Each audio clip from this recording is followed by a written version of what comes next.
Hello everyone, I Jhalak Patel, Assistant Professor at LG Institute of Engineering and Technology in the Department of Electronics and Communication, welcoming you to the session of Power Electronics. Today I am going to discuss first about the Unit 1 IGBT applications and then comparison of IGBT with various power devices.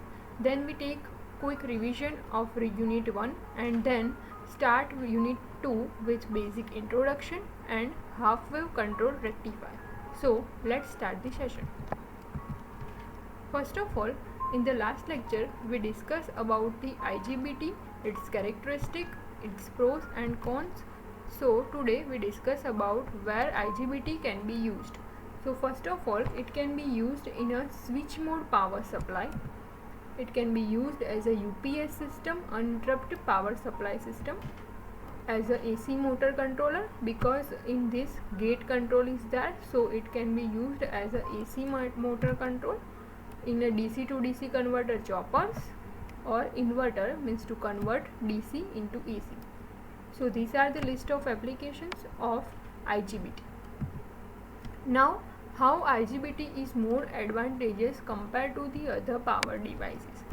So first, let's take the comparison with BJT. So first of all, as we already know that BJT is a current control device in which the collector current depends on its base current as well as the junction temperature, while in case of IGBT it is a voltage control device. So this way IGBT is more advantageous compared to BJT. Even it has the higher switching frequency, means about 20 kHz, which is comparatively higher than BJT. Due to this higher operating frequency, its time period required is very less compared to BJT, because frequency is inversely proportional to time periods. Due to this high level of frequency, time required is very low, and because of it, it has a faster switching compared to BJT. It can be easily connected with parallel connection. We already discussed in the previous lectures that in case of BJT as well as in case of MOSFET, we have the problem of parallel connection. In case of MOSFET, we have seen that the MOSFET has the problem of current imbalance that cannot happen in case of IGBT, because it is easily connected in the parallel. Even it do not require the snubber circuit. Even IGBT has the higher switching speed, and it affects the dV by dt and di by dt, but we do not require any protection circuit or snubber circuit for IGBT, while in other power devices like SCR, TRIAC, or maybe BJT, MOSFET, this type of snubber circuit is required for dV by dt as well as di by dt protection. The next comparison of IGBT is with MOSFET. We already see that we prefer IGBT over MOSFET because of its on state resistance. Its on state resistance is low, and because of it the voltage drop is very low, and it can handle the higher power than the MOSFET. So these are the list of we say that advantages of IGBT over MOSFET. One more advantage of IGBT over MOSFET is same, the easy to connect in a parallel connection. So this is how we prefer IGBT over BJT, even over MOSFET. This is the end of unit number 1. So let's review the whole unit number 1 quickly. First of all, in a unit number 1 we see about the classification of the various power circuits like AC to AC converter or DC to DC converter, choppers and rectifiers. So this question can be asked in a 5 marks that discuss about the classification of different power circuits and why it is needed. Then we discuss about the power diode, that how it is generally preferred over the normal PN junction diode, its characteristic and applications. Then we discuss about this SCR, means silicon control rectifier, In this silicon control rectifier, we see that this SCR has the advantage by providing the gate terminal. So in case of SCR, the difference is the one gate terminal is present in case of an SCR, so its operation is much controllable as compared to the normal power diode. Next we see about the MCT, MOSFET controlled thyristor. In this case we see that how one MOSFET can control the transistor, or how MOSFET's biasing or MOSFET voltage apply the one transistor, maybe NPN or PNP, and its turn on and turn off process, and how it is generally preferred because of MCT is one type of voltage control device. Then we discuss about the TRIAC, means triode for alternating current. In case of TRIAC, we see the characteristic of TRIAC with two quadrants. It operates in a two quadrant. First quadrant and the third quadrant depends on its terminal MT2 and MT1 and the polarity of gate terminal, whether it is a positive gate current is flowing through it or a negative gate current is flowing through it. So these are the characteristic of TRIAC. Then we discuss about why we prefer TRIAC over DIAC. So in case of DIAC, we see that in case of DIAC there is no gate terminal, and because of it does not provide any control of its operation. So DIAC is mainly used to trigger the TRIAC.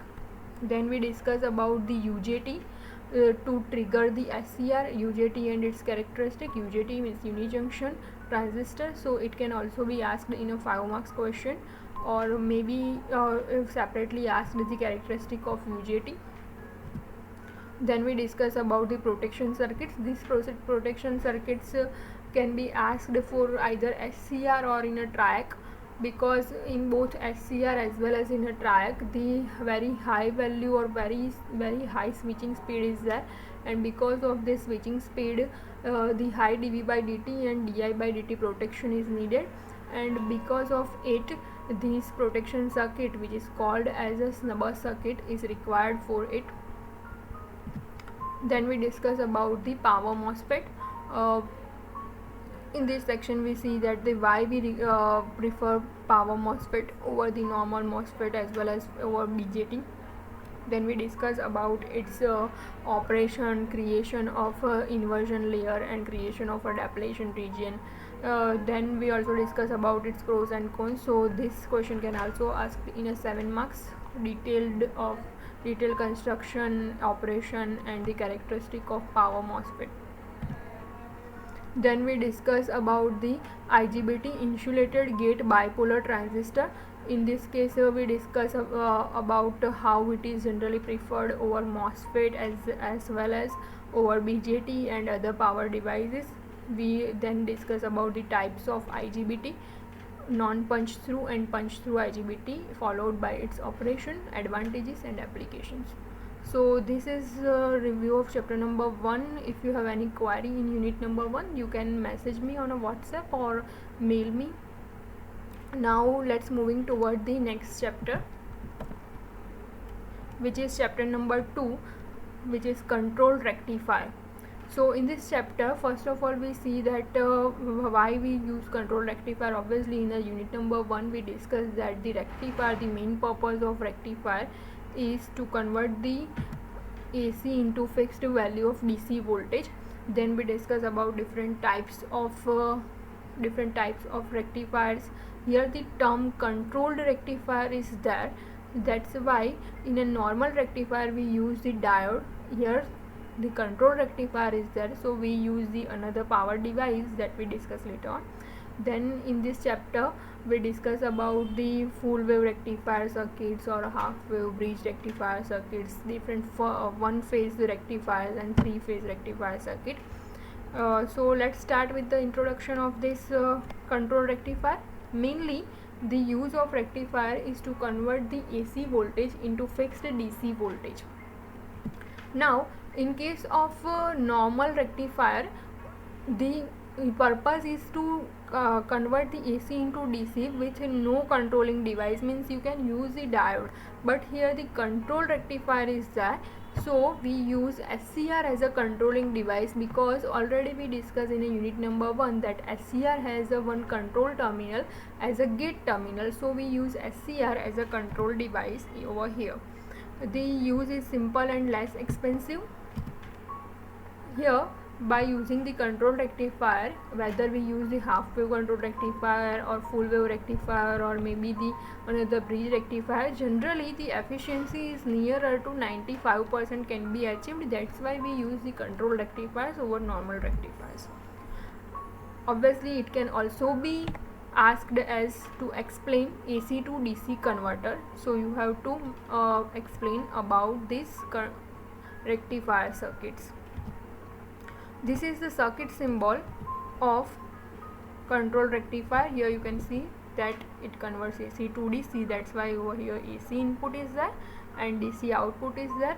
In between SCR is drawn because control rectifier, that's why SCR is drawn. So this is the circuit symbol of control rectifier.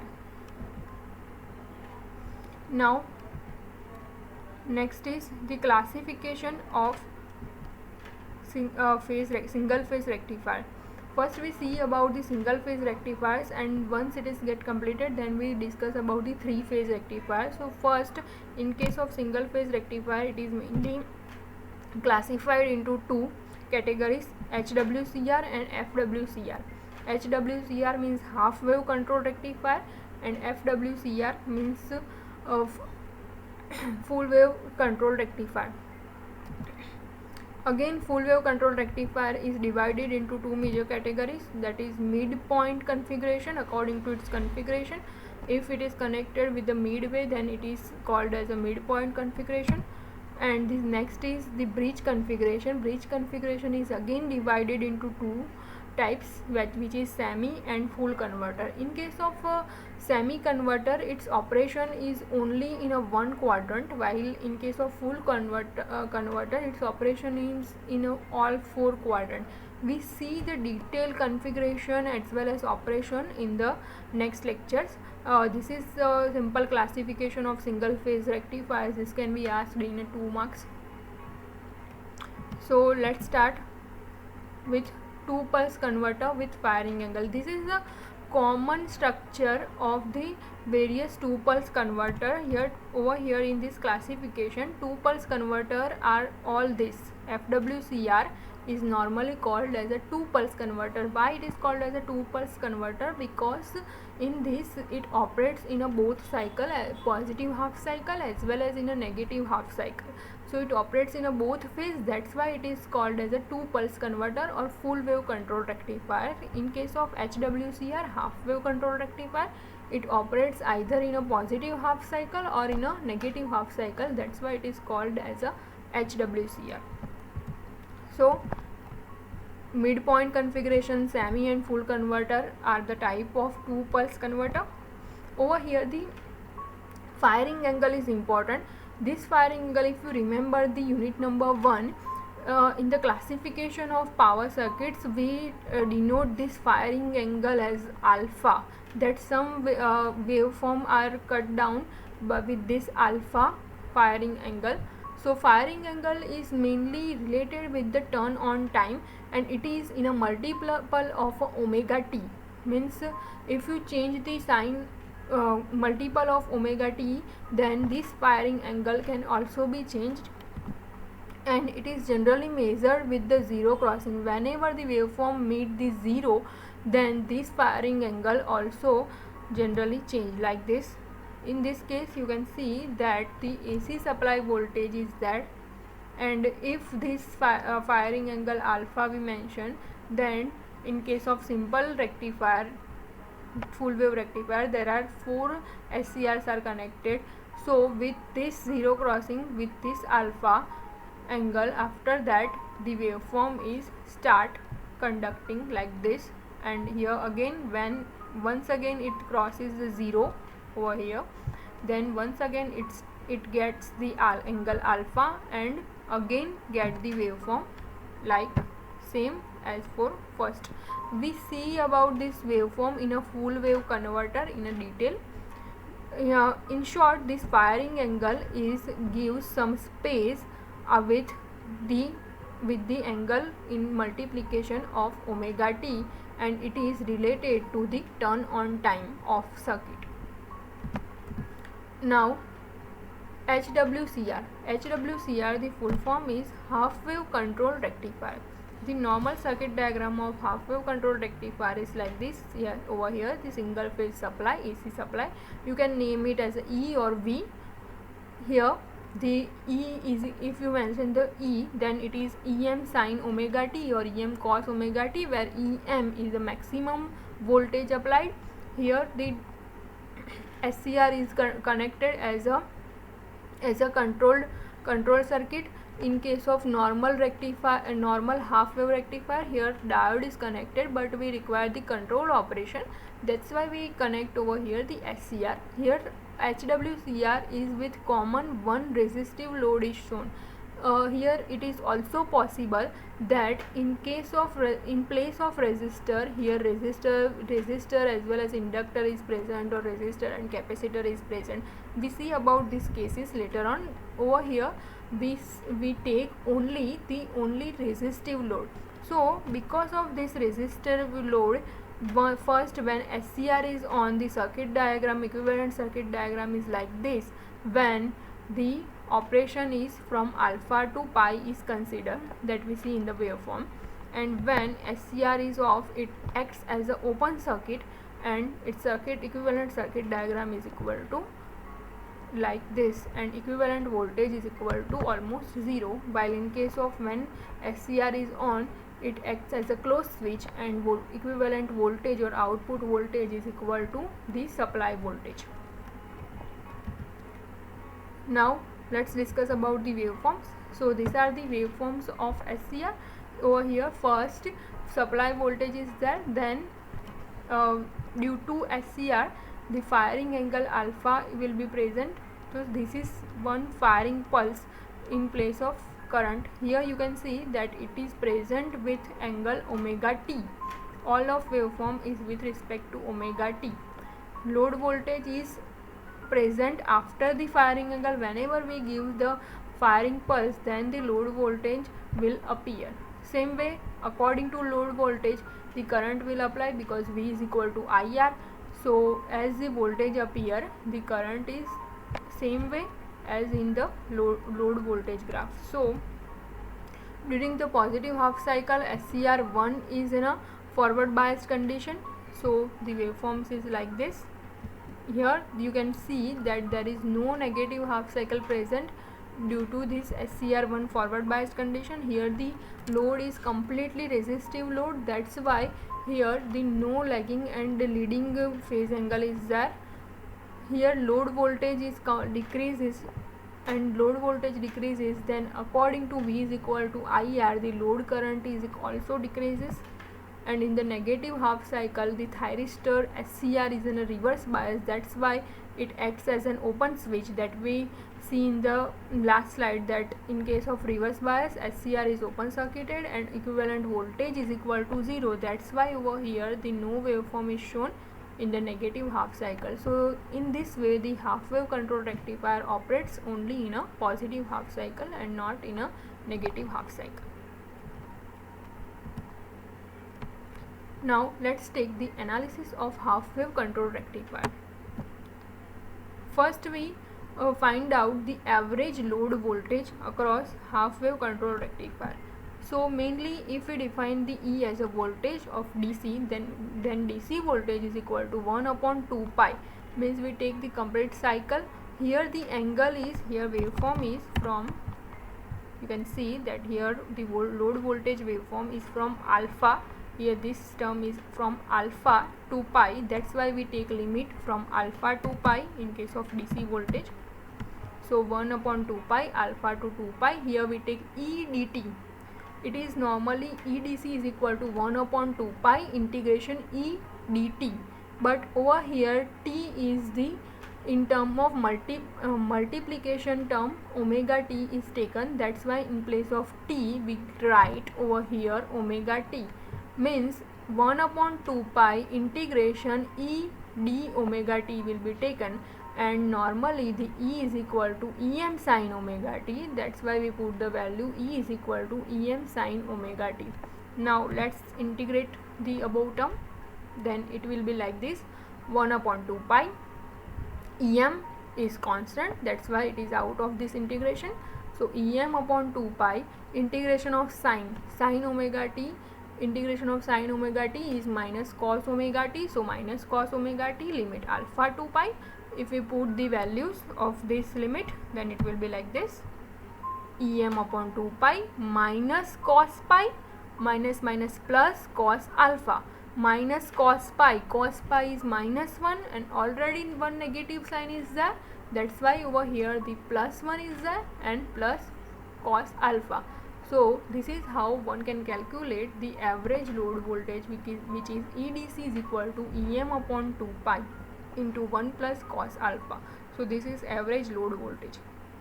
Now if we want to calculate the maximum value, then this maximum value is only possible when this alpha is equal to 0, because maximum value of cos is 1 when angle theta is equal to 0. So that's why we take the firing angle alpha is equal to 0. Then what happen is EDC maximum is equal to Em upon 2 pi into cos 0. So 1 plus 1 2 divide by 2. So maximum value of DC voltage is Em upon pi.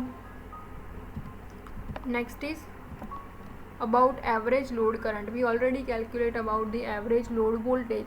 Now we want to calculate about average load current. So it is equal to I is equal to V upon R. So we simply divide this by term resistor R, because over here we take only resistive load, that's why EDC divided by R will be taken. So it will be like Em upon 2 pi 1 plus cos alpha divided by R, like this.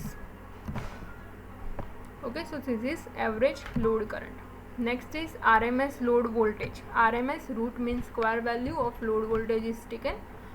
We already know that the root mean square value is taken like this. The square of the original voltage will be taken like 1 upon 2 pi integration of E square raised to 1 by 2. So we put the values over for E. So E is equal to Em sin omega t, d omega t. Here we again take the multiple of omega, that's why over here d omega t.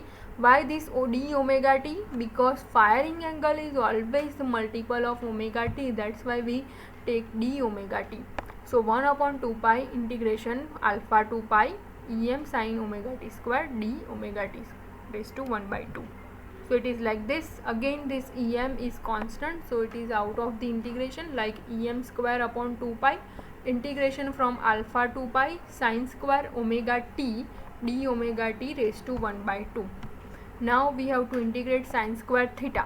Sin square theta can be write as 1 minus cos 2 theta by 2. So here sin square omega t is there, so we have to write 1 minus cos 2 omega t divided by 2 d omega t raised to 1 by 2. Now we have to integrate the term. So here 1 by 2 is there, 1 by 2 is constant, so it is out of integration. So term will be like this: 1 upon 4 pi, this 2 is constant, so it is out of integration.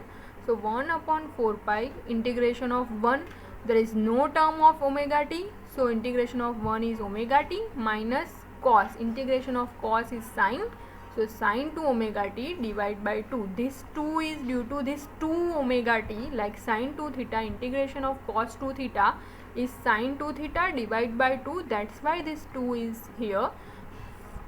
So if we put the limit, then it will be like this: from alpha to pi.